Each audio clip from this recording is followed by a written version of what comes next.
I'm Karl Frisch, in for Thom Hartmann on the news. You need to know this. The tickets are set. Mitt Romney will be running for president alongside Republican Congressman Paul Ryan of Wisconsin. Ryan is the powerful House Budget Committee chairman, who this year authored the most radical budget to ever pass the House of Representatives. Newt Gingrich even referred to the Ryan budget as, quote, right-wing social engineering, and it's an appropriate description, since it decimates the poor with more than $3 trillion in cuts to programs for low-income Americans. It slashes the Medicaid program, on which so many working families depend on, cutting it by 1/3 over the next 10 years. It ends Medicare as we know it, raising the eligibility age and turning guaranteed health insurance for seniors into a coupon program that will result in seniors paying more than double what they currently pay in out-of-pocket expenses. It screws college students with huge cuts to Pell Grants that will affect more than 1 million Americans. Yet despite all of these cuts, Ryan's budget doesn't balance itself for several decades. That's because it also includes massive tax cuts for the rich, giving an average tax cut of $250,000 each year, while raising taxes on all Americans who make less than $30,000 a year. And it includes preserving billions of taxpayer subsidies to transnational oil corporations. According to the Economic Policy Institute, the Ryan budget would kill more than 8 million jobs over the next several years, taking the unemployment rate to nearly 12% by 2014. Over the next few months, some political pundits will comment on how bold or courageous Paul Ryan is for taking on sacred cows like entitlement programs. But there's nothing bold or courageous about giving more tax cuts to the rich while crippling programs that help the poor. That's exactly what's been going on in this country for 30 years. And Paul Ryan and Mitt Romney want to finish the job that Ronald Reagan started, the complete destruction of the middle class. In screwed news, as Romney and Ryan try to drag America into feudalism, America's intelligence agencies have already dragged us into a surveillance state. According to emails belonging to the intelligence security firm Stratfor, that were hacked by the group Anonymous, a massive surveillance system known as Trapwire is up and running in major cities across America.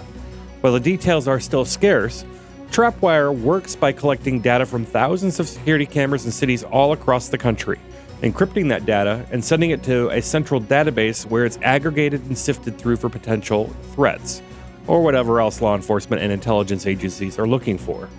Trapwire is up and running in cities like New York, Los Angeles, Las Vegas, and right here in Washington, D.C. In the best of the rest of the news, Goldman Sachs is going to skate. The Department of Justice announced on Friday that it would not be pressing charges on the Wall Street giant after more than a year-long investigation into the bank's trading practices during the mortgage crisis. Despite Senate testimony back last year, proving that executives at Goldman preyed on customers and sold off investments that they knew were bogus, the Department of Justice concluded its investigation falling short of the, quote, burden of proof it needed to file charges against the banksters. So once again, high crimes in the financial sector go unpunished in America's two-tier justice system. The FBI is investigating a possible hate crime after a man fired 2 shots from a high-powered rifle at a Muslim education center near Chicago. 500 Muslims were inside the center at the time praying.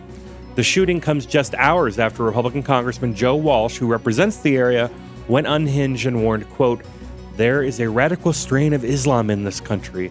It's not just over there trying to kill Americans every week. It is a real threat, and it is a threat so much at home, more now than after 9/11. It's here. It's in Elk Grove. It's in Addison. It's in Elgin. It's here."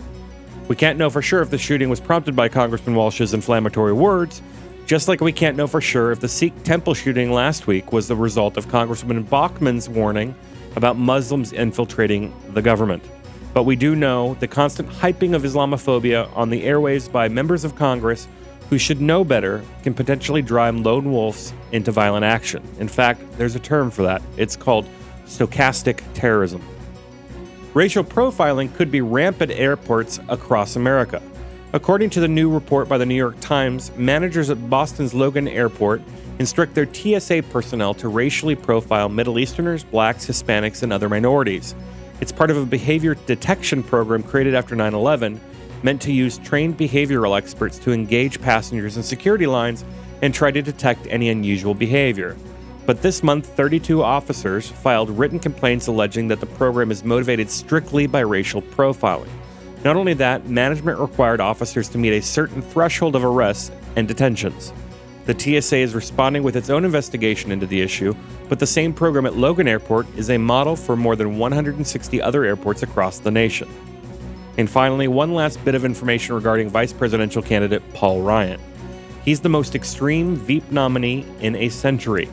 Based on an examination of Ryan's voting record in Congress, Ryan is more conservative than any GOP vice presidential nominee in a century, and also farther from the political center than any Democratic VP nominee as well.